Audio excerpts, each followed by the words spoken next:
చిగురించబోతుంది. గొప్ప దినాలు నువ్వు చూడబోతున్నావు. నీ యేసుకు సమస్తము సాధ్యమే.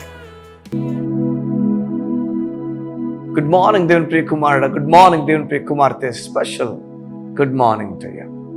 దేవుని ప్రియ సంగమా, మోషే జీవితము అస్సలు ఊహకు అందరూ ఒక జీవితం.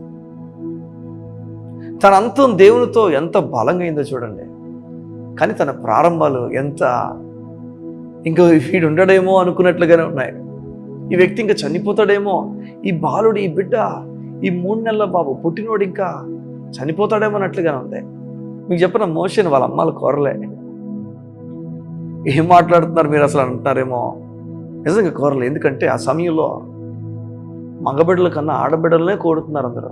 ఎందుకంటే మగబిడ్డల్ని రాజు చంపమని చెప్పాడు కనుక, ఆ విషయం ఇద్దరు దంపతులకు కూడా తెలుసు కనుక వీరు అనుకున్నారు, మాకు పుడితే మొదట పాపనివ్వు దేవా, బాబునొద్దని కోరారు. మీరు కూడా బాబును కోరారేమో, పాప పుట్టిందేమో, లేకపోతే పాపను కోరారు, బాబు పుట్టాడేమో. మీ కోరిక కాకుండా మరొకటి జరిగితే, వినండి జాగ్రత్తగా, మీ కోరిక కాకుండా, మీరు ఆశపడింది కాకుండా మరొకటి కానీ జరిగితే గొప్ప కార్యం మీ గృహంలో జరగబోతుంది. గొప్ప కార్యం జరగబోతుంది. వినండి, ఆ సమయంలో వారిద్దరు కోరింది, మోషే తల్లిదండ్రులు కోరింది మగబిడ్డను కాదు, ఆడబిడ్డను. ఆడబిడ్డనివ్వు దేవా, ఆడబిడ్డనివ్వు దేవా. కానీ మగబిడ్డ పుట్టేశాడు. చూస్తే ఆ బిడ్డ చుట్టూ కూడా ఆపదలు ఉన్నాయి.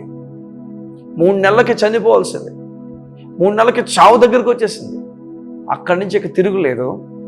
దేవుడు ఉన్నతంగా దీవించాడు. ఎలాంటి స్థాయికి తీసుకెళ్ళాడంటే, ఒక దేశానికి నాయకుడైపోయాడు. దేశాన్ని నడిపించడం ముందు నిలబడుతున్నాడు. అది మాత్రమే కాదు, దేవునితో ప్రియముగా నడుచు వ్యక్తిగా అయిపోయాడు.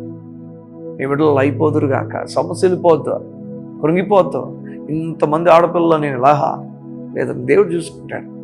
సరైన సమయంలో ఎలా వారిని ఏం చేయాలో, ఎలా వారిని నడిపించాలో ఎరిగినవాడు.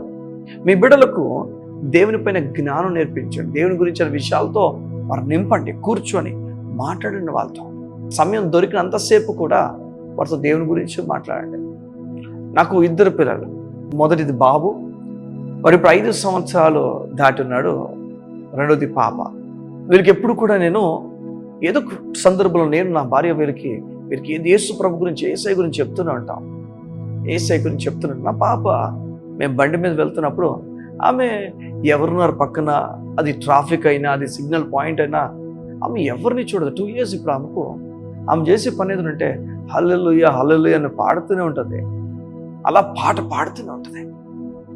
గానం చేస్తే నాకు ఎంత సంతోషం అనిపిస్తుందో. మనం కొన్ని మార్లు సిగ్గుపడతాం కొన్ని ప్రాంతాల్లో పాడడానికి, మాట్లాడడానికి. కానీ నా కూతురు అలా సిగ్గుపడతాం, పాడుతుంటాం. ఈ చిన్నప్పటి నుంచి మొదలైన ఆ విషయాన్ని వారు పెద్దప్పుడు కూడా దాన్ని కొనసాగించడం మన పని అయి ఉండాలి. దేవుడు మీతో మాట్లాడుతున్నాడు. కృంగిపోతుంది మీ బిడ్డలు బట్టి. వారు బలమైన వాళ్ళు అవ్వబోతున్నారు. వారు ప్రారంభాలు ఘనహీనంగా ఉండొచ్చు, మీకు నచ్చనట్లు కనిపించవచ్చు. నేను ఇది కోరిన ఇది జరిగింది ఏంటి, ఇది కోరిన ఇది జరిగింది ఏంటి. నువ్వు కోరింది కాకుండా మరొకటి జరిగితే దేవుని చిత్తం ఉన్నతం ఉంది దాని పట్ల. ఆశ్చర్యపోయే సంగతి జరగబోతున్నాయి. దేవుడు మిమ్మల్ని, మీ కుటుంబాలని దీవించిన గాక. కళ్ళు మూసుకున్నట్లయితే మీ గురించి ప్రార్థన చేస్తాను. ఆ ప్రియ పరలోకపు తండ్రి, నీకు వందనాలు. శ్రేష్టమైన సంగతులు మీరు తెలియజేస్తున్నారు. మా చిత్తము కాకుండా మరొకటిగానే జరిగితే, మా ఆలోచన కాకుండా మరొకటిగానే అక్కడ జరుగుతుంటే, నీవేదో గొప్ప సంగతిని దాచించావు అని మాకు అర్థమవుతుంది. తండ్రి, నీ కృపచేతని బిడ్డలు నడిపించండి. వారు సమస్యలు పోకుండా వారు ప్రతి సందర్భంలో నీ పైన ఆధారపడే వ్యక్తులుగా, బిడ్డలుగా వారి నుంచి నడిపిస్తారని కోరుతుంది. నీ బలమైన సన్నిధిని ఏ ఉదయానికి వారికి ప్రకటించచ్చు. యేసు నామమున ప్రార్థించుచున్నాను తండ్రి. ఆమేన్, ఆమేన్, ఆమేన్. మీ జీవితంలో బలమైన సంగతులు దేవుడు చేయబోతున్నాడు. నెమ్మదిగా ఉండండి. ఆశ్చర్యపోయే సంగతులు నీ బిడ్డల పట్ల దేవుడు జరిగించబోతున్నాడు. మీ ఆలోచన పట్ల కూడా జరిగించబోతున్నాడు. Bless you. See you tomorrow.